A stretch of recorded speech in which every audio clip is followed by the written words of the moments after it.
Good afternoon, everybody. Welcome to this TCPA event celebrating women in the Garden Cities movement. We're really excited to be with you this afternoon to celebrate what is an extraordinary legacy and one that we've been learning about over the last 10 years or more. This was scheduled to be an in-person networking event, but we've had to obviously do it online, and we've been absolutely delighted and overwhelmed by the sign up. It would have been a little bit cozy having 360 people in our boardroom at Carlton House Terrace. So thanks so much for joining us today. We're here for an hour and 15 minutes. I'm going to provide a short introduction and then I'll take you through the agenda. Just a bit of an introduction. We've got some of you joining us today, I don't think have been to TCPA events before. So just as a bit of background, if you're not aware about the TCPA, we are an independent campaigning charity, and we were founded in 1898 by Ebenezer Howard and his supporters to bring forward the Garden City idea. And today, over 121 years later, our vision is for homes, places and communities in which everyone can thrive. Our mission, underpinned still by the Garden City idea, is to challenge, inspire and support people to create healthy, sustainable and resilient places that are fair for everyone. Now, I'm going to be your chair for this session today. I'm Katy. I'm the Director of Communities and Frederick Osborn Fellow at the TCPA, and I lead our work on garden cities and new towns. And I've been at TCPA for just over nearly 10 years. And in that time, it's been an extraordinary period for the New Garden Cities campaign, which hopefully you've heard lots about. And if not, we can share more about that with you. But it's a really pertinent time for the Garden City idea. It was a movement which emerged from over half a millennium of thinking about how we might live. And Howard's ideas set out in Tomorrow, Peaceful Path to Real Reform, were for a vision for a network of new communities which provided well-designed, healthy, beautiful places in which everyone can thrive, really importantly with a foundation of social justice. And there are some really famous names related to that. We often joke about bearded utopians at the TCPA. They're on the walls of our office and some are convinced that their ghosts haunt our offices. But the Garden City movement was really one of collaboration and of collective action. And it wouldn't have been possible without the hard work of countless other and less familiar voices.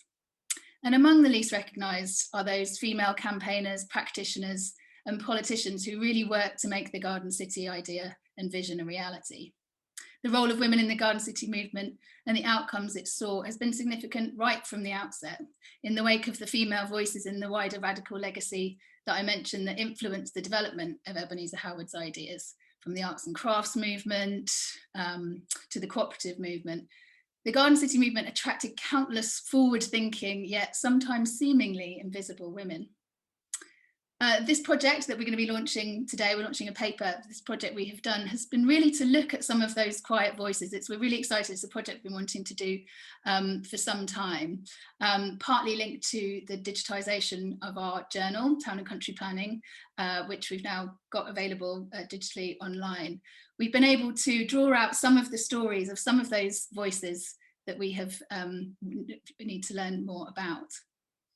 And before I go any further, I must say that today's event, the publication, wouldn't have been possible without the support of the Lady Margaret Paterson Osborn Trust.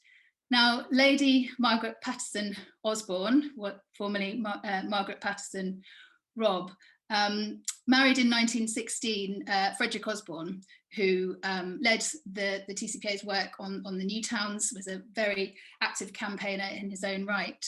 But they married in 1916, and Lady Margaret Paterson Osborn would have a huge influence on FJ's work and on the TCPA as well. She had a major influence on all of his activities. He apparently wouldn't make a decision without passing it by her first. And she was really an active campaigner herself, real pioneer of Welwyn Garden City, and was a really important role in the story. And so we're really, really pleased to be able to celebrate her today, and we're really grateful to the Trust for supporting that.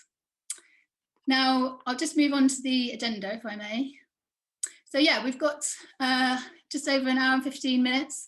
We're going to have first of all Cova, my colleague, who's going to be introducing the paper that we're launching today, which we're really excited about. As I mentioned, it's made us realise that we really just scratched the surface of the many female voices that have contributed to the Garden Cities movement, particularly as the Garden Cities movement itself represents the history of planning, the history of design, the history of housing, and many other countless industries and practices which have informed the way we think about how we create and plan for future places. So it's been great to sort of draw on some of those other histories, but we really hope this complements those. So Cova's going to introduce the publication, and then we're going to have some responses from some prominent women who are working in the Garden Cities movement today. We've got Dr. Wei Yang, Dr. Susan Parham, and Ursula Howard. And Cova, I'll just introduce you first. So Cova's going to introduce and launch our publication. Cova joined the TCPA in September 2019 as a projects assistant. She is the Osborn research assistant at TCPA, supporting the delivery of our Garden Cities and New Towns project. She's got an MSc in Urban Studies from UCL, a BSc in Geography, Politics and International Relations from Royal Holloway, and she previously worked as an external relations officer for a membership organisation of further education colleges, and she's going to present the report. What I meant to say as well is that we will be, for the Q&A session, we really want to have your input. We want you to take part in the debate. So please do leave your questions in the chat function, and we'll pick those up as we go along. Cova, over to you. So good afternoon, everyone. So as Katy just said, over the next 15 minutes, I'm going to present the paper that we've been writing over the last few months on the forgotten pioneers, celebrating the women in the Garden City movement. And as Katy mentioned, when you think of the pioneers of the Garden City movement, you probably think of the image that you have on your screen right now, a bunch of old, white, bearded men. But what we want to show with this presentation and with this whole research paper in general is that women had a substantial influence in the movement. As Katy mentioned, this research is an initial historical survey drawing on our recent digitized TCPA journal archives of just some of the women who were directly involved in the movement. This presentation will just provide a snapshot of some of the stories that we have uncovered, and it is far from an attempt to record the detailed history of moments of planning. It is a celebration of some of the women that contributed directly to the Garden City movement, the New Towns programme, and beyond. The Garden City movement emerged during a period of intense societal change. It was amid the loosening of Victorian rigidity, during the rise of utopian visions of a new society, and the consolidation of the women's suffrage movement, that the Garden Cities ideas were developed by Ebenezer Howard, the founder of the movement. But the role of women in the Garden City vision was not straightforward.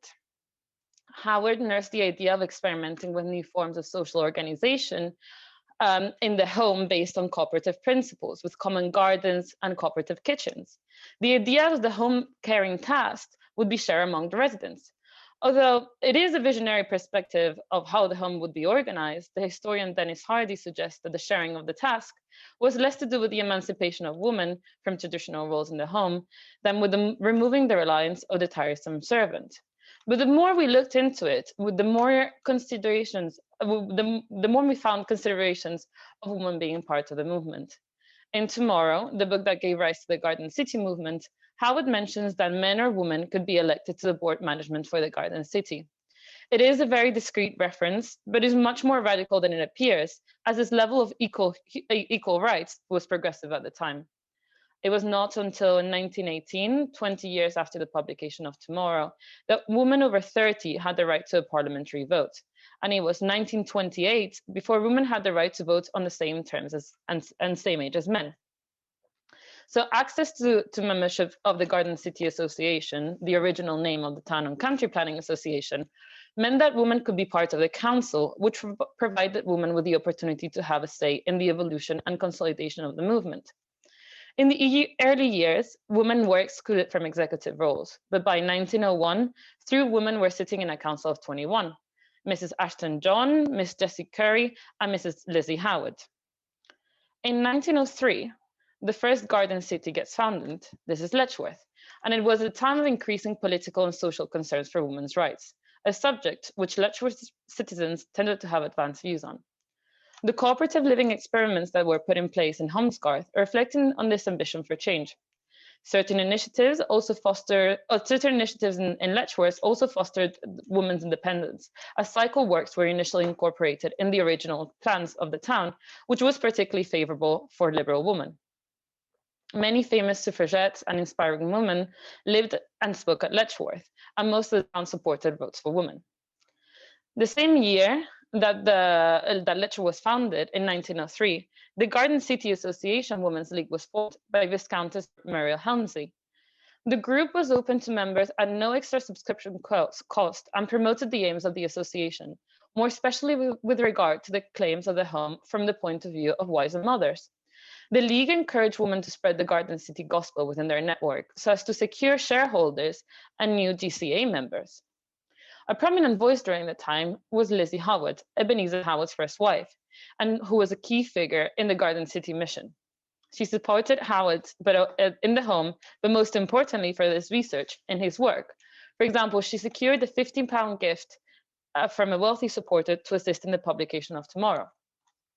Lizzie unfortunately died in 1904 and never got to live in Letchworth, but sources say that she did love the beautiful estate and she supported the whole campaign. Another woman that I would really like to highlight in this initial phase of the Garden City movement is Henrietta Barnett, who was the founder of the Hampstead Gardens suburb, who got founded in 1904. The Hampstead Gardens suburb incorporated mixed housing provision with schools, cultural facilities, and an adult education centre. Henrietta Barnett was greatly involved in the work of the Garden City Association, often delivering presentations, and had great influence in the movement both before and after the death of her husband. She sat on the council of the GCA for several years, and in 1915 she was made the vice president of the GCA. Perhaps the most well-known woman in this paper, Octavia Hill, was also influential in the Garden City movement and in the planning system overall. Her work as the first female housing property manager and in training other women was widely celebrated by the TCA and inspired much of the work of the TCPA's women's section to her work in the housing management system. I will touch in a minute on the women's section. So what we see is that by the end of the First World War in 1919, Britain's major cities were severely overcrowded and there was a huge need for working class housing. The 1919 Housing and Town Planning Act marked the introduction of state subsidy for council-built housing, and the Housing Act of 1930 encouraged local councils to clear all remaining slum housing. At the same time, attitudes towards women were changing, and the suffrage movement was very high.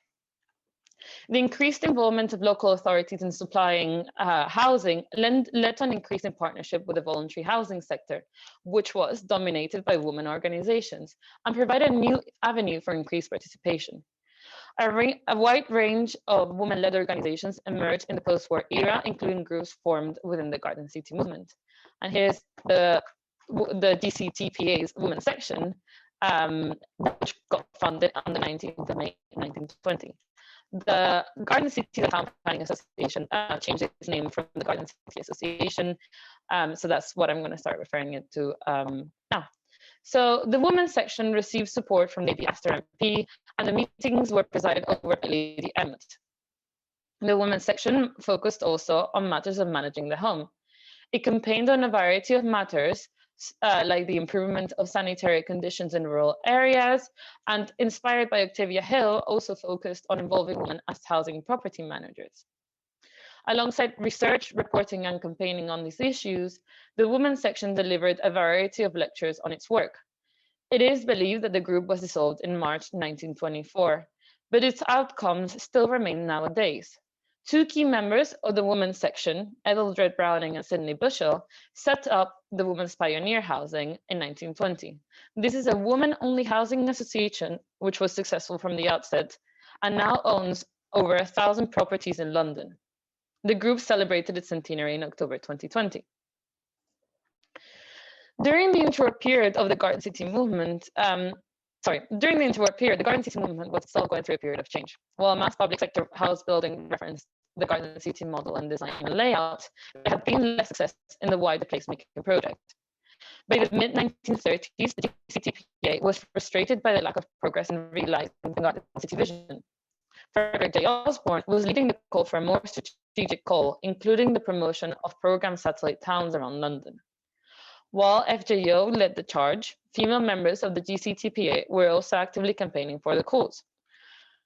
The September 1937 edition of the journal, which you can see on the slide up here, collected a short set of pieces by famous women, which gave their views on the need for planning and health, the needs of children, and the decentralization from London and the building of satellite towns. Cova? Yes? Hi, Cova. We're getting really crackly audio. Would you mind turning your camera off? I'm sorry that we won't be able to see you, but it might help in case it's your internet connection. Is that okay? Yes, that's fine. Sorry for that. Yeah.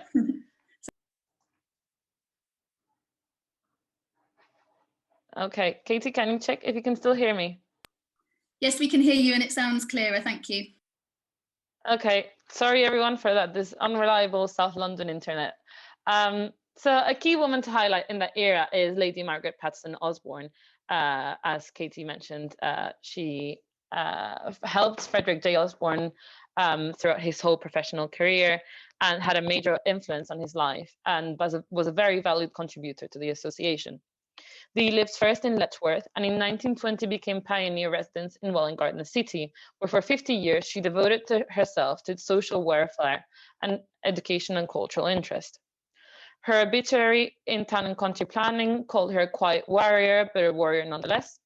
And my favorite quote about her probably is the one that Lewis Mumford said about her, that she was the epitome of courage, clear-sightedness, and magnanimity. The wartime experience of the strategic planning and the need for large-scale war reconstruction led to the rise to the 1947 planning system. Born of the same way of commitment to state-led reconstruction, the Rees Committee on New Towns gave rise to the New Towns Act in 1946. Alongside the radical changes in the planning system, the post-war era was a time of changing perspectives on women and employment, as the reconstruction effort made the need for an expanded labour force urgent. Women played a role in delivering new towns built under New Towns Act, but in general appeared to be underrepresented in leadership roles during this period. In the 1950s and 1960s, it was unusual for women to be involved in the wider planning profession. As it's illustrated in this 1968 edition of the journal, there's an article that says the ladies join in. The article highlighted the roles of Elizabeth Mitchell and Evelyn Donington as authoritative figures within the movement, but as the title suggests, the role of women was treated as separate to the wider debate on the delivery of the New Towns project. Yet, there were some influential women in different boards of the New Towns development corporations and in key positions. One of them was Monica Felton, a renowned town planner, feminist, and social activist, perhaps the most well-known. She was the only woman on the Rees Committee and was the first chair of the first development corporation for the new town, Stevenage. Elizabeth Mitchell, whose work at the Scottish branch of the GCTPA was influential in the planning for the Scottish New Towns, and was one of the 8 people initially serving on the Development Corporation of East Kilbride New Town, established in 1947.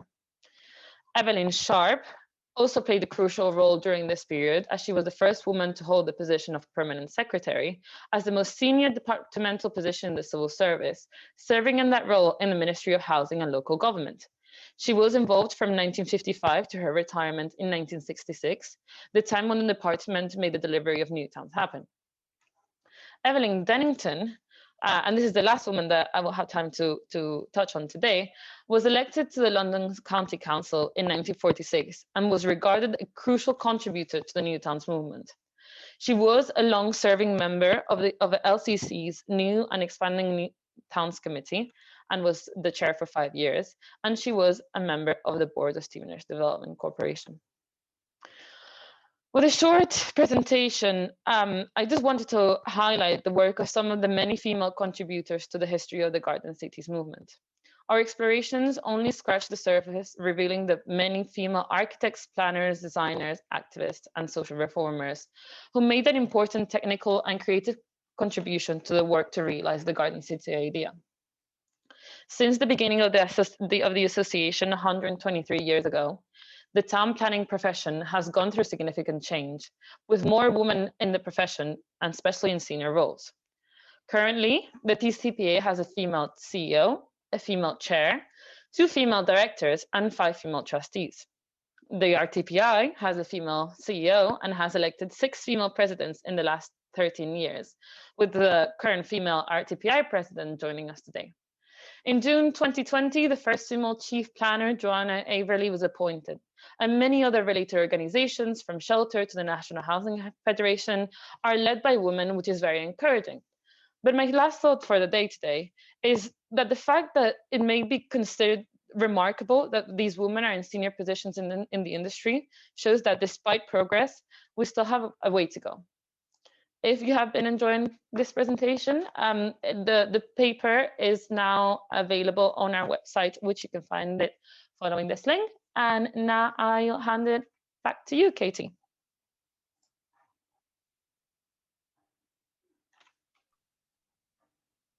Thanks very much, Cova, for that. And apologies, everyone, for the crackly audio. It's we're at the mercy of internet connections at the moment.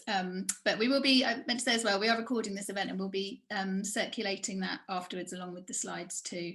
But thanks, Cova, for taking us on that very swift journey of 123 years, really, of the history of the association and some of the prominent voices in it. It's been really exciting doing this project because many of the voices are ones we're really familiar with, like Octavia Hill and others, but some of these names are ones that most of us had never heard of before, and it's really fascinating to see the contribution they made, but also sadly realising that there's many we'll never know about because their histories and stories were never actually recorded. So it's great to have this initial foundation of a historical review of some of those names. Thanks so much for that. And the publication is now live on our website if you'd like to go and take a look at that after the session. Now, for the next 15 minutes or so, we're going to have some responses from our guests. The first of which I'm delighted to say is Dr. Wei Yang. Wei has, we've done lots of work with Wei over the years at TCPA. I'm really delighted that she's able to take part in today's event. Wei is the president of the Royal Town Planning Institute for 2021. She's a lead figure in researching, promoting and implementing 21st century garden city approach worldwide, with extensive experience in managing multidisciplinary teams, and her professional strengths lie in combining innovative planning inspirations with feasible implementation solutions. And she's done many things in her time, including founding Wei Yang and Partners, an award-winning master planning firm in London. So Wei, some responses from you. Thank you very much, Katy. Hi, good afternoon. I'm Wei Yang, president of the Royal Town Planning Institute. The RTPI is the principal body representing planning professionals in the UK and Ireland. We have more than 26,000 members in over 80 countries worldwide. The founding members of the RTPI had great connections with the Garden City movement. Thomas Adams, our first president, was the manager of Letchworth Garden City. Raymond Anvin, our second president, was the master planner of Letchworth Garden City. Ebenezer Howard himself was the first honorary member of the RTPI. In 1974, RTPI's Diamond Jubilee was celebrated at an event in Letchworth. In terms of my personal connections with garden cities, I first learned about the garden city movement when I was doing my first degree in China on urban planning. The garden city movement was mentioned as the foundation of the planning profession, but only very briefly, in less than 1 page long. It was introduced as a utopian idea. In 2004, I started my career as an urban designer in the UK from Milton Keynes. It's an ideal place for a town planner to live. I got first-hand experiments on which part of the new town worked and which part didn't work. So I met many inspirational planners and designers in Milton Keynes.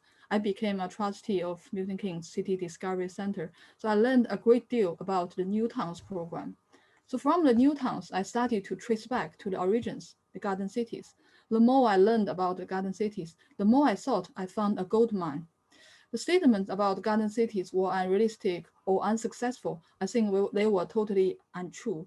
So more importantly, I realized in our today's society, I mean, not only in the UK, but also in a global context, will benefit significantly from the garden cities. So my dream job became to design a real garden city for the 21st century. So I founded my own practice in 2011 and started self-funded research on 21st century garden cities. In 2014, my firm became one of the finalists of the Wolfson's Economics Prize on Garden Cities. We introduced a financially viable model with a shared vision amongst the local authorities, communities, and developers. We also used the 21st century garden city approach on large-scale mass planning projects internationally.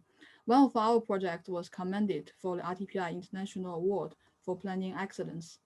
So many of our projects considered how rural community can benefit from land value capture. Also, at the same time, how local natural environment and local economy can be improved in an integrated way. Last year, during the coronavirus lockdown, so daily watching the tragic news about the ravages of COVID-19, I was constantly thinking how Howard's vision is as relevant for us today as it was in his day 120 years ago. So I wrote a book with a Buddhist friend about 21st century garden cities and Buddhism. The book called Humanistic Pure Land and Garden Cities is a book for the general public. My friend, she wrote the Buddhist part. She wrote the Buddhism part. I wrote the garden city part. So the key message I want to get across was compassion and selflessness are the moral foundations of the planning profession. I want the general public to understand better of our profession. This was also a good opportunity for me to have a good read of all my books here. One book I said, which I very much agree, I think I would like to use that sentence to finish my my remark. Because some people, that book said, think utopia for some people means a dream one day will become true. For some people, it means impossible. I think I'm definitely in the first group. I believe Garden City one day will become true. Thank you.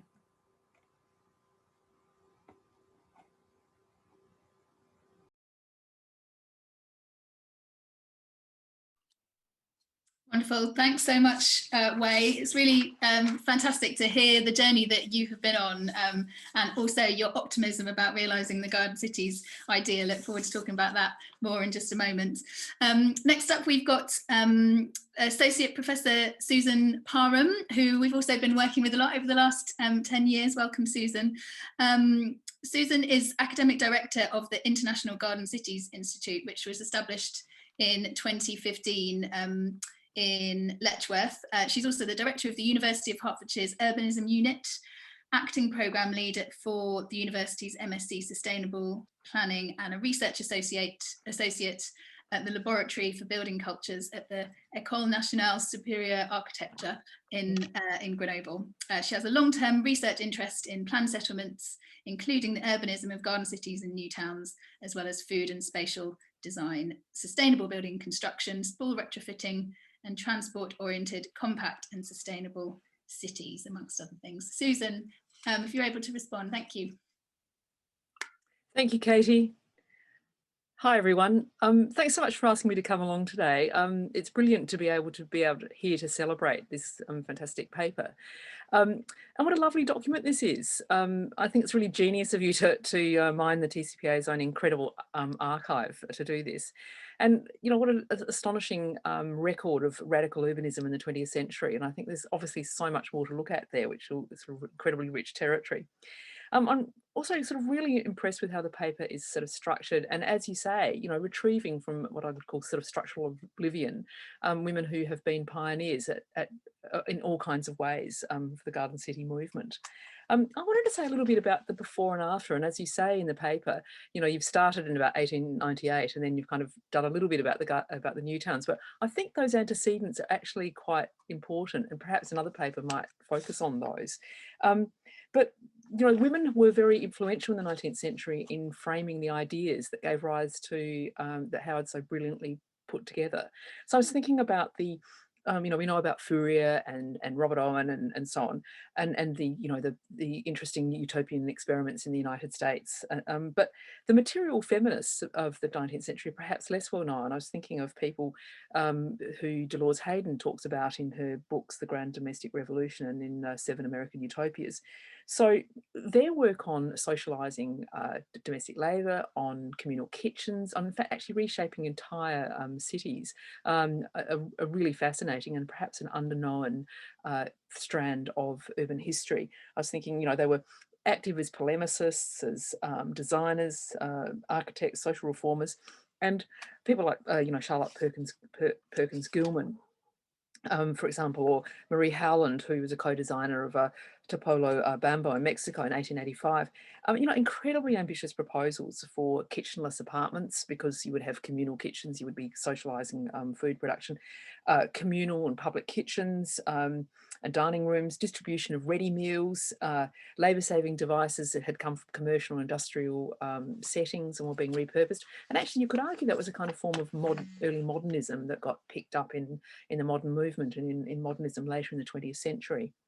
And so I think they are a kind of backdrop, if you like, a longer term backdrop to what happened then in the garden cities.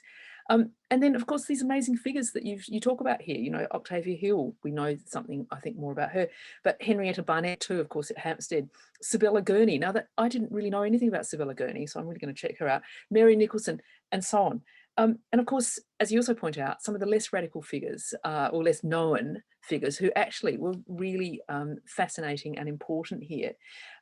And of course, this is reflected spatially in Letchworth and in the other, in Welland, and to an extent in the garden suburbs that we knew, you know, a plethora of those around the world. Again, communal kitchens, kitchenless houses in, you know, Holmesgarth, Meadowway Green, and so on. You know, you mentioned Ethel Dredd Browning and Sydney Bushell, for example. But I think another thing that's really interesting strand in what you talked about was the insistence that women, in a sense, stay in their lane. That, you know, this was about the domestic, about motherhood, about being wives, about the health of children and so on. You know, this was the appropriate zone for and domestic sphere for women, so they might be involved in that. But remember, that was where they should really be putting their attention. And also the way that women subverted to an extent and expanded that role in different ways and found their way into the professions and into influential positions.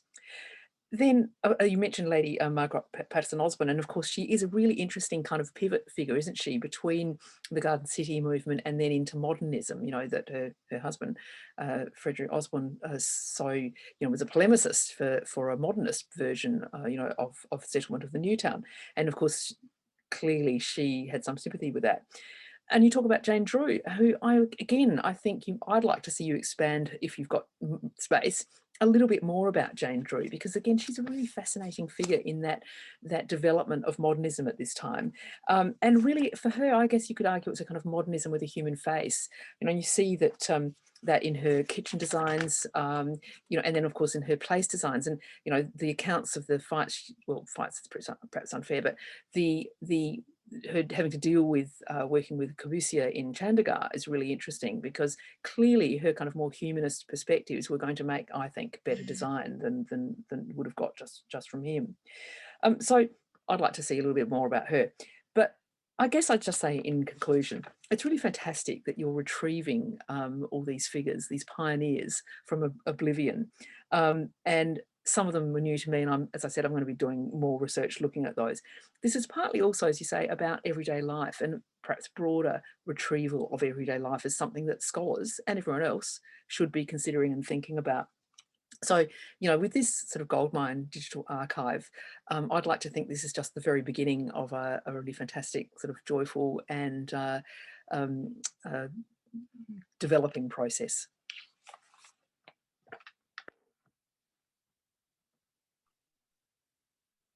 Thanks, Susan. Thanks. That's really interesting input, and it is really fascinating. And this hopefully does come out in the paper too, just how that input and the role of women in the movement did change. And it was focused on that domestic role in the beginning, for obvious reasons, however open-minded and ambitious the Garden City idea was. But it really did evolve through with women's emancipation and the suffragettes and to that campaigning and activism role into the technical roles of some of the names that you've mentioned. But keen to keep to time, so move over to our next speaker, who is Ursula Howard. Ursula, it was wonderful to first meet Ursula. TCPA did an event probably 10 years ago now, I think in Welland, about garden cities and the new garden city idea. And in the Q&A section of the event, this lady stood up and gave this extraordinary impassioned speech about garden cities and their relevance, which was absolutely fantastic, and then revealed that she was related to Ebenezer Howard. So we were really excited about that, and it's been brilliant to work with you since, Ursula. Just as by way of other introduction, Ursula is a historian by training who spent her life working in education, starting as a teacher of adult literacy, moving into management, research and policy roles, retiring from that research post at the Institute of Education, which is now UCL, in 2010. She's since published a book on the practice and meaning of writing in the 19th century working class communities, and is completing a family history centred on her grandmother, who grew up in poverty with her Irish immigrant family in Scotland, then changed the course of her life, marrying Ebenezer Howard's son Cecil, and became one of the pioneer residents of Hampstead Garden suburb in 1907. Ursula is active in West Oxfordshire, where a new garden village is planned, and she's working with others to make it resemble a garden village, not just a romantically branded housing estate. Ursula, over to you.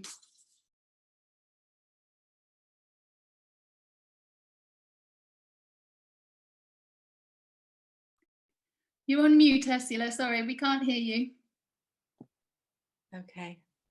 Well, thank you very much, Katie, and thank you for inviting me. I'm delighted to have read this paper. It's rich, beautifully written and presented, and so innovative.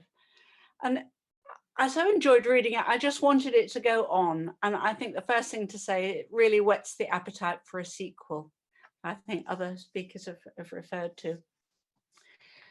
I think some of the best things about the paper is that it brings together the garden city movements and the post-war new towns, England with Scotland. So it brings together the movement in time and space. But the sequel, I hope, when it comes, will also stretch out across the whole world to see where we can find the women pioneers in other countries. The other thing that I loved about the paper, which I think is so important about the Garden City movement, is the sense it gives you of the dense network and of all the social reform movements, the associations of which the garden cities were such a vibrant part. And the existence of all those dynamic associations is so present in the lives of all these women. It's kind of better known and more obvious in the lives of people like Octavia Hill, who was a co-founder of the National Trust and everything, and of Henrietta Barnett, who was also a working class holiday pioneer and the founder of Toynbee Hall, I think, as well as the Hampstead Garden suburb. But in all the lives of all the other women in the book, it illuminates what a rich associational and political life they had, centered on their commitment to improving the housing and health of millions. So another thing that the paper perhaps less happily illuminates is how some women were recognized for what they did, the ones I've just mentioned perhaps, but others were not. And this is what I call the and his wife syndrome. And this is where the work of Frederick Osborn or Ebenezer Howard or Edmund Hunter or many of the other Garden City activists were seen as supported by their wives. Their wives were consulted by them. They were missionaries. They influenced their husbands and so on. But actually, although I agree with what Susan says about the strength of the sort of domesticating agenda of the late 19th, early 20th century, women were breaking out, and these women were. They were pioneers in breaking out of the domestic sphere and taking action, often first in the social sphere, where Lizzie Howard, for example, was teaching in East End Christian missions, involved with Toynbee Hall and so on. And she made decisions about garden cities, the garden city movement, without which we probably wouldn't be in the same place we are today. It was she who decided that it would be Parker and Unwin who designed Letchworth. And it was she who found famously, as Cova mentioned, the 50 quid, which she winkled out of the Kodak empire to fund Tomorrow. So maybe, you know, in some of these instances, if the woman hadn't been the decisive activist, the dreams of the men might not have become reality. I think that the paper also shows very beautifully how many women were engaged in determined and courageous action, some of it through one or two in there, at least one. Her career was sacrificed to her principles. And other women were quietly working away in the community building side of garden cities. So Katy mentioned these women as quiet voices retrieved, now a bit noisier. But actually there are many even quieter voices. And these are all the women, amongst others, who went to live in the garden cities, including, for example, Ebenezer Howard's family, who flocked there, probably under some pressure, to live there and build the community, including, for example, his sister Annie. Annie Howard was a pioneer in her own right. She was the first full-time paid woman shorthand typist in the City of London. And she got there after recovering from a fairly major mental breakdown, helped by her brother Ebenezer, and found this job, which was written up in one of the broadsheet dailies. Anyway, she loyally went to Welwyn when it was built, and his sisters, his daughters went to live in Letchworth and then Welwyn. They were examples of the many, many women who went there and built the life of the garden cities, because they weren't just buildings, however beautifully designed. They were vibrant communities with all the facilities and aspirational ways of working together, like in cooperative ways that Katy has described.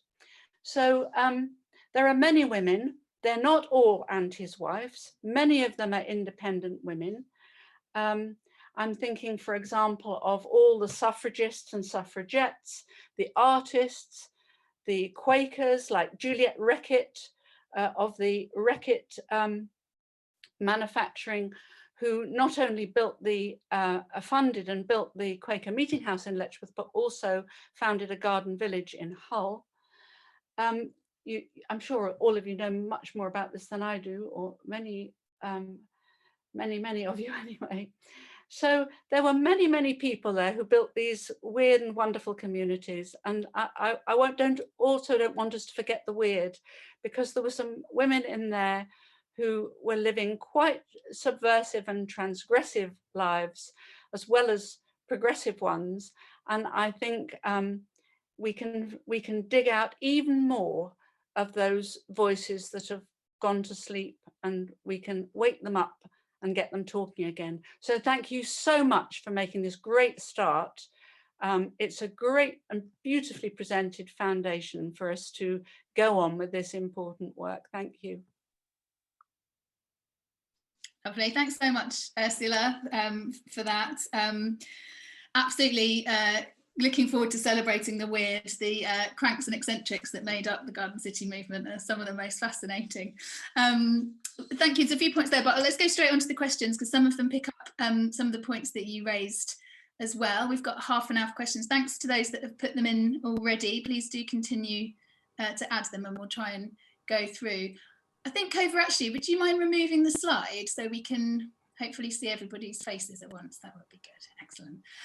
I will just start by, well, first of all, lots of the comments have noted that it would be great to explore this issue more, and that's certainly something we'll be doing, and I can talk about that in a moment. But another, a few of the other questions have highlighted some of the points that you just made, Ursula, about recognising the roles of ordinary people, the people that actually were the pioneers that went to live in the garden cities and the new towns. And you've mentioned some of those already. And it's in terms of the archive that we've got in our journal and in some of the letters, we've just had digitised the organisation's minute books and a number of letters and correspondence from Frederick Osborn, which include some really interesting letters from people that lived in the garden cities, just explaining about the things that they'd been up to and the various societies that they were involved in and the various challenges and things that they had experienced. But so we're literally just having that digitised at the moment. It's arriving next week, so we'll be able to share that. But I don't know if that's something, an issue that has come up through your research, Susan. I wondered if that has come up in your work with the Institute before, recording some of those voices, really. It's a really interesting one, actually. And I think, yes, I mean, things that are in the public record. And of course, this is all part of the issue of being marginalised. And in the social sciences, there's definitely been what this kind of turn towards the everyday life, and to realise that actually accounts of everyday life and that are meaningful and yet haven't really been captured, necessarily captured effectively. And so we've often found sort of proxies of ways of trying to retrieve that. You know, there are obviously things like oral histories, and there are records. I've found actually in my food and urbanism research, often I would find food mentioned peripherally in some other context. So that's why one of my food and urbanism books got a ridiculously long bibliography. But I think actually we may well find that accounts of women, things women were doing in the garden cities and in garden suburbs too, actually, will come out of other kinds of areas. You know, might come out of accounts of history of sort of retailing and of people's things about shopping, or might come out of things, accounts about sort of radical political movements, or about vegetarianism, you know, or about you know, the sort of simple lifers, or about rational dress, or, you know, there may well be, or about, you know, aspects of the food system and of the history of allotments, for example, and community gardening. So I think we may well need to kind of have quite a diffuse look across a whole lot of different things where women may well have been active in planned settlements, and to kind of piece together. And maybe they'll be, you know, asking for communities themselves to, if they've got accounts that were in families but didn't go much further than that, you know, photographic records. And actually Letchworth, for example, has its own archive, which is a really rich trove as well. And I'm sure there is a lot more to be kind of mined from there to try to really piece all this together. Absolutely, and we have the question as well related about the role of women in really establishing the cultural and artistic and social activities in the garden cities themselves. And we know that Lady Margaret Patterson Osborn had a really active role doing that in Welwyn Garden City. And Cova, am I right that Patricia Gibbard did something similar in Harlow? Sorry, Katy, can you, sorry, yes, I am here. Can you just repeat that? It's just been a bit crackly. Oh, sorry, maybe we might have to, yeah, if we can't hear from you. I was just talking about the role of Patricia Gibbard in Harlow and the role that she had in sort of building the cultural life of that new town.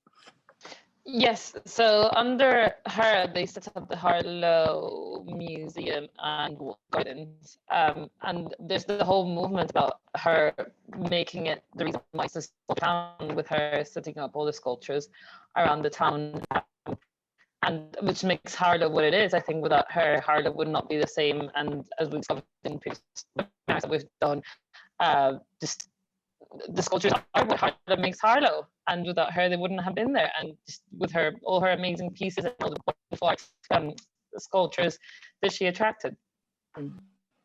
If I could come back, Katy, very briefly, one further thing I think would be worth saying is that we know in Jane Drew's work, for example, she did, she piloted things, she tested things out with women. So, for example, she worked out how tall British women were generally to make sure that she had her kitchen she was designing for prefabrication in new towns were at the right height, and she would do sort of in Chandigarh she tried things out in small groupings and then before she rolled them out more broadly. And we may well find accounts about women who are involved in various ways in urbanism and planning, which explore some of these. And potentially mass observation will be another area to look at.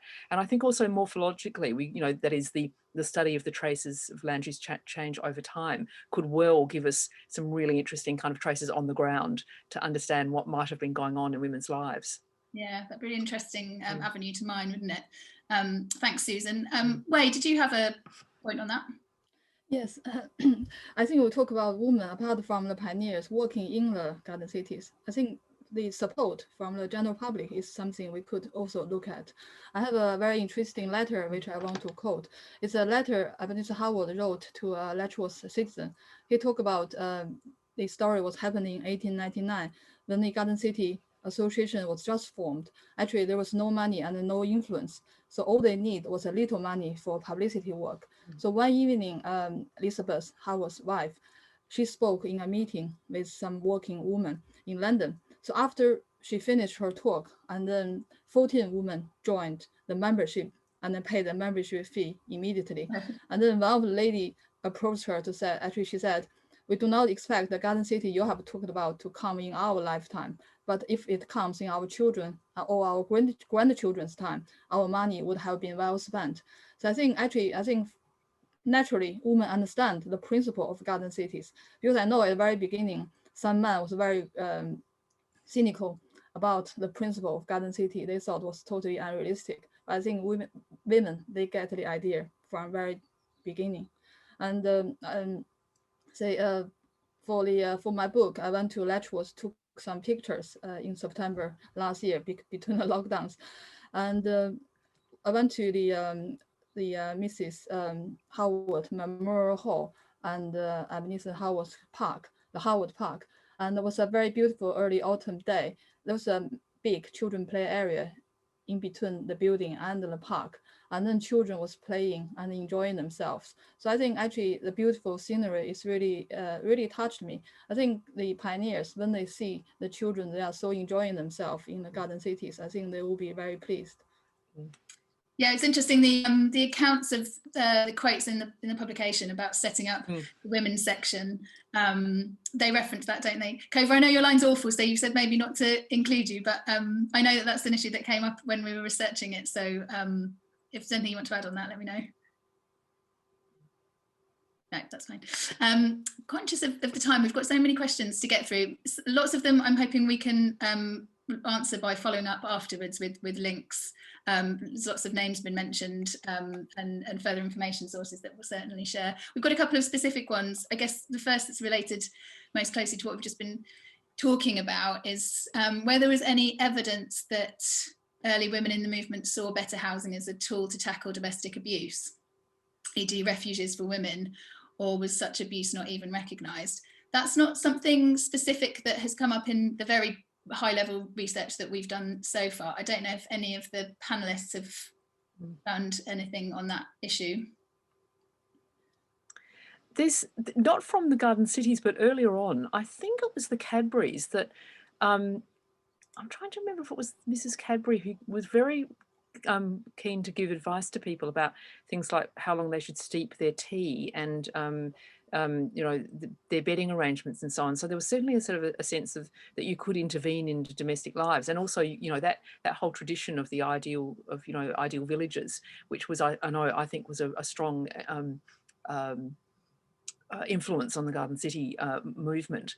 Was the sense that the domestic really mattered, and that good quality housing, and it was shown in actually you had to have a kind of a house place. So the kitchen was going to be quite sort of small, and just for that was where the food was going to be made, but the family would get together in this house place, and they would socialise, and you might have a kind of a hearth, you know, literally with you know, and as you can see in Barry Parker's drawing office, you know, there was a space for people to be able to sit together around that hearth, and I think Parker and Unwin's plans did that. So there was a real sense that you know, that the family ought to be together in this kind of tranquil and peaceful way. But you know, that may have been very different from the realities of women's lives, and didn't, you know, wasn't engaging with probably the reality of domestic abuse. Well, I'm saying probably there would have been that reality, of course. Can I say something there? Yes, please. I think I would you would also need to factor in in thinking about a challenging question like that, what was going on at that time in terms of the social investigation by middle class people of working class life, from you know, well-meaning Tories to Fabians and so on. And all that social investigation, or a lot of it, not all of it, was predicated on the idea that people living in slums, they could be rescued, but also in a sense, in a very sort of top-down way, be rescued from themselves. So there was a very strong, if you like, moral imperative within some reformers. And an assumption would have been that that there was a lot of violence in working class life, which better housing could do something to address. And I think we have to be very wary and place in sort of in its time those sorts of social attitudes. So I'm sure there was domestic abuse to be addressed, as there was in every social class, including the lives of the people doing the reforming. Yeah, it's interesting. We actually came across an article in one of the journals about the importance of marriage in the planning process, which was really exploring that, and it was basically setting out how the layout and design of a home can impact the harmony of a marriage and therefore people's well-being. So which chimes exactly what you were just saying. And somebody in the chat has mentioned that there was a focus on single gender bedrooms as well in some of the developments. And one of the it's such a shame, Vicky Axel, who's written a fantastic book about suffragettes in Letchworth, she wasn't able to join us today, but she would be able to clarify for me whether Meadowway Green, which is one of the developments in Letchworth that we include in the paper, my understanding is that's one of the cooperative developments that was designed there, and my understanding is that that was designed for women who had been widowed during the First World War to be able to live as a single independent woman. Of their own means, which is... Yes, so there wasn't a kind of emancipatory kind of you know, trajectory here. You know, the sense that it was actually reasonable for women to live by themselves and not to live, you know, with male sort of in charge, if you like. You know, which in a sense was quite a radical departure. And of course that reflected actually a longer tradition in women's residential clubs, which had happened in big cities, where, you know, happening in London and New York and other places.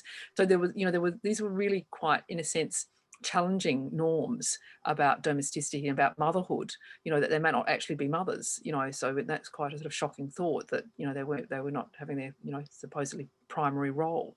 And I was also going to make the point that, of course, you know, these sort of societal perspectives on what was appropriate for women, you know, is really reflected in the kind of dualities that you saw in cities more broadly, you know, about the kind of, you know, the inner city was, you know, kind of masculine and about business and so on, and that home, you know, it was all about the sort of protective heart, and women, you know, in the way that house design was organised, were intended to be the custodians of that. They were sort of both managing the home and providing love. So there was a sort of really, you know, kitchen design really shows the sort of tensions there between those different roles that they were supposed to be playing. And of course, in modernism, this was increasingly seen as scientific. And you saw, you know, Taylorism, Fordism, the whole notion of the work triangle in kitchens, keeping them small. You know, Margaret Schutt-Lehotsky's Frankfurt Kitchen, which affected Jane Drew, and you saw that in the Newtowns. You know, this was all about a notion of women in a kind of professionalising domesticity, but still staying in domesticity. Yeah, absolutely. There's some fantastic papers and books that we've referenced in the paper which do explore some of these issues. Exactly, and I really love the way that you drew in all these different themes, as Ursula said. You know, it was beautifully constructed to deal with that incredible complexity and so many streams here. Okay, thank you. Really conscious of the time, and there's so many interesting things to talk about. One of the first questions that we had, which I think leads us into talking about, I guess, the profession more specifically, was from Caroline Brown, who said, how important was the inclusion or exclusion of women from the professions in the early years of the Garden City movement, suggesting that women were barred from many professions until 1919. I think Cova haven't answered this question because it's something we touched on in the paper, but I think her internet's not great. But what we do mention in there is that at the beginning, the planning profession was technical and women were excluded from those technical practices, which really had an impact on how they're involved in planning later on. Wei, is there something you would like to reflect on that, perhaps from the RTPI perspective too? Yes. Yeah, if I just maybe say from my personal perspective, I think actually if we think about women's role, as I mentioned earlier, I think compassion and the selflessness are the moral foundation of the profession. I think actually, for example, like Baroness Howard, he could be a developer because his model can make a lot of money if he want to for himself, but he decided to dedicate the whole model to the society and to the community for free. And then he never had a lot of money, but he chose the freedom. So I think actually his wife played a key role in supporting him. And then I remember he was writing his book on their dining table all the time for 10 years. So I think the family support from women is so important. In terms of our profession, I think as women, we do have some very special, unique qualities. Because normally we say IQ. I always think people with high IQ, you can be a good developer or banker. With high EQ, you can be a good lawyer or politician. I think there is another quotient. It's called quotient. It's called love quotient. I think it will be a profession, special quality for planners to have this love quotient.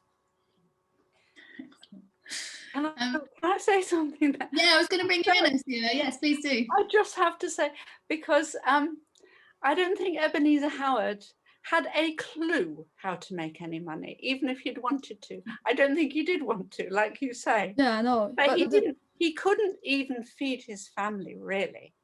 He was much too busy being out there trying to make the dream happen.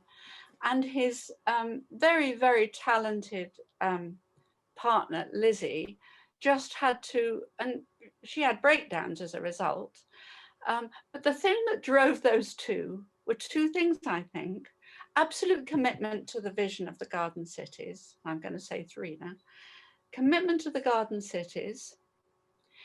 An incredible talent for two people who had an incredible talent, both of them, for public speaking and social networking, persuading people, and an extraordinary love that they had between them and for their family and the wider world. So in a way, there was never any chance he could have sold his idea to. He couldn't sell a sausage. He tried to sell his inventions in America, and it was a complete failure. And his wife was desperate for a bit of money to come into the house for, you know, food for the table. But it was a loving vision. They shared a love for each other and a loving vision about how people should live. So thank you for what you said. Thank you. I'd pick up on this a little bit too. I mean, that's absolutely fascinating. You know, being excluded, going back to the being excluded from the professions, I think one of the things you see really nicely drawn out in the paper is the way that women actually educated themselves. Yes. You know, so they did summers, they would do summer schools. You know, people were, you know, cycling. They were cycling around to kind of go to do things together, you know, which is also emancipatory. You know, it still is, obviously, cycling. and civil society, they were starting their own organisations, their own, you know, developing, as Wei-Yang pointed out, you know, you're talking about EQ and IQ and so on, but, you know, they were developing cultural capital and intellectual capital, and celebrating their own development of knowledge, even if it was being excluded from seen as part of the official record of what was important, you know, and that increasing technocratic kind of perspective of the 20th century, well, look where that's got us. So, you know, they weren't really wrong in trying to have a broader understanding of what the meaning of life is, if you like, to get very profound about it. And I think we are, you know, touching on those points here. Yeah, that was such a fundamental part. Sorry, yes. There was a wonderful story about what Susan's just said. The Dorothea Hunter, who ran with her husband the silk weaving workshops, St Edmundbury's in Letchworth, which was one of the early companies to move to Letchworth to make it go economically. She, when she met her husband, had founded an extraordinary organisation for women, which was also attended by George Bernard Shaw and H.G. Wells and all the rest of the reforming gang. And that was a public speaking club, so that women could learn to be public figures. And it was called the IDK Club, the I Don't Know Club. So they could teach, so they could help themselves really to launch either professionally or socially. And as you say, develop that social and cultural capital which women needed for public life. It's fascinating. I love that, brilliant story. I'd love to, yeah, we make sure we note down more of these details. Keen to get through a couple of other questions before we go. One of them, we've had, delighted that Regitza Hess is here from IFHP. I don't think I mentioned when I was talking about Lady Margaret Patterson Osborn earlier, but one of the things that she was really active was with the IFHP, which was the International Garden Cities Institute, was the international branch of the Garden Cities Association, which was set up in 1912, I think. We did the centenary with them. But we've also had a question about the extent to which women were involved in the international garden city movement. And some names have come up in the research that we've done, but that's certainly an avenue to explore. I wondered, Wei and Susan, I guess initially, whether there has been much in your international work that has shown that. Do you know, I feel a bit ashamed about this, because while I've actually studied quite a bit about the kind of spread of the garden city model, and actually the development of many garden suburbs, not so much cities, but suburbs around the world, actually my understanding or sort of knowledge about women's roles in those is pretty limited. I mean, trying to think of examples, I guess you might, Marion Marnie Griffin springs to mind, who was in a way, this is actually classic really, because what, you know, really was, I would say, as responsible as Walter Burley Griffin for the design of Canberra. And if you look at her absolutely exquisite illustrations, I'm sure they helped get them over the line to win that competition. But you know, he's seen as the designer of Canberra, which of course has garden city elements within it, as well as kind of a Beaux-Arts and City Beautiful kind of aspects as well. But you know, trying to think of specific women who have been important in the, you know, Eva Peron, there's a garden city shaped like her profile in South America. But you know, that's not exactly, you know, women being involved at a kind of deep level in garden cities. So it's really something on my agenda to find out more about. Wei, is there anything you wanted to add on that? There was nothing particular I can add on into the names, because I think I agree with Susan. Because when you see international garden city projects or suburbs, you only see projects themselves. You hardly even know who are the designers. So I think some research on that would be really useful. And then especially the financial model of them and how they worked would be really helpful. Yeah, great. Some more avenues to explore. Yeah. We've got time and we've had quite a few questions about what we can do to say more about these voices. How can we progress this further? What various things can we do to do that? And first things we'd say is we'd absolutely love to work with all of you that have offered that already. This has really just scratched the surface of the work that we'd like to do in this area. But I guess it would be good just to ask the panel. We've had a question as well about what we could do with planning education to make emerging planners more aware, and not just planners, landscape architects, all the other related disciplines. What can we do with planning education or elsewhere that would help to raise the profile of these people at an early stage? Well, may I start off on that one, because I think the University of Hertfordshire is we're already doing quite a bit. I'm very pleased to say that our planning school is now the Ebenezer Howard School of Planning. We've just been appointing a new chair, Ebenezer Howard Chair in Planning. I'm involved in teaching postgraduate master's students and undergraduate geography students, and I teach them quite a bit about planned settlements and about our amazing patrimony of garden cities and new towns, and also, of course, contemporary practice and potential futures. So that's something that's really on our radar, and that we do what we can in producing future planners, in raising their consciousness about the whole gardens, the possibilities of the garden city. And it was interesting that Wei Yang said that actually she first heard about it in her planning course in China, and as did I, at a really organised level in Adelaide, where I grew up, although I had been aware of garden cities because Adelaide's a parkland town, and I knew that I became aware as a high school student that Howard had been about the garden cities and that Howard had been influenced. But there's clearly more that can be done, and I think that planning schools should be really looking at this as being a kind of an essential part of curriculum, actually, across the board. We clearly do that because we're physically close by, it's on our doorstep. But of course there are new towns and there are garden suburbs, around the UK and actually around the world, which means that I think, everyone who's training in planning should be thinking about this as one of the most important traditions and future possibilities for us in making sustainable urbanism. That's great, thanks. And Wei, how about the ICPI from a professional perspective? Yes, I think women now play a much more significant role in the profession. We have 39% of our members are women, and also I think today represent the women in planning. I think they play a very significant role to raise the voice of women planners. I want to share something very special with you.